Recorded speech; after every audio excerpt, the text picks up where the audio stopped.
যে নাটকটি কেন এত দর্শক প্রিয় হলো। আমি এটা দর্শক প্রিয় হওয়ার প্রধান কারণ মনে করি, যিনি নাটকটি বানিয়েছেন তিনি দর্শকদের হৃদয় বুঝতে পেরেছেন। দর্শক কি চান, দর্শক কিসে মুগ্ধ হবেন, মোহাম্মদ মোস্তফা কামাল রাজ সেটি বুঝতে পেরেছেন এবং সেটাই হচ্ছে এই নাটক সফল হওয়ার প্রধান চাবিকাঠি। তারপর আপনাদের সহযোগিতা, শিল্পীদের সহযোগিতা এবং আরেকটি মুখ্য বিষয় অর্থনৈতিক সহযোগিতা, এই সব কিছু মিলেই এটা আমাদের গল্পের সফলতা।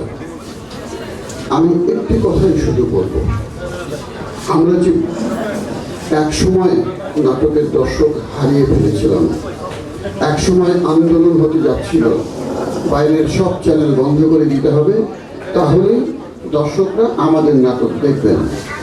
আমি ব্যক্তিগতভাবে এই সিদ্ধান্তের পক্ষে ছিলাম না।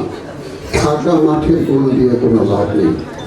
আমার চিন্তা ছিল যত চ্যানেল আসে আসুক, আমরা তাদের সঙ্গে যুক্ত করে আমাদের জায়গাটি দখল করে রাখবো এবং সেটি যে সম্ভব মোস্তফা কামাল রাজ সেটি প্রমাণ করেছেন।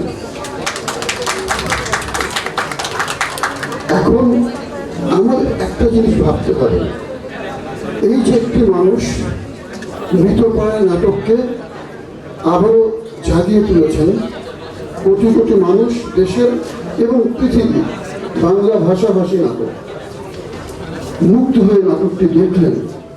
আমাদের দায়িত্ব কি?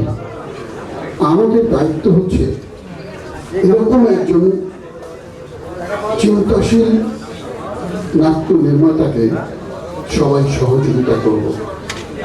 শিল্পীরা সহযোগিতা করবে, যারা অর্থ লগ্নি করেন তাদেরকে এগিয়ে আসতে হবে। উনি যেন টাকার অভাবে কাজ করতে পারছেন না এরকম অবস্থায় কখনোই না পড়ে। দাঁত থাকতে দাঁতের মর্ম বুঝতে হয়। মোহাম্মদ মোস্তফা কামাল রাজ থাকতে যারা অর্থ লগ্নি করেন তাদেরকে বুঝতে হবে এই মানুষটি যেন সুন্দরভাবে, সাবলীলভাবে, স্বাচ্ছন্দ্যের সঙ্গে সুন্দর সুন্দর কাজ করে বাংলা নাটককে জিয়ে রাখেন। ধন্যবাদ।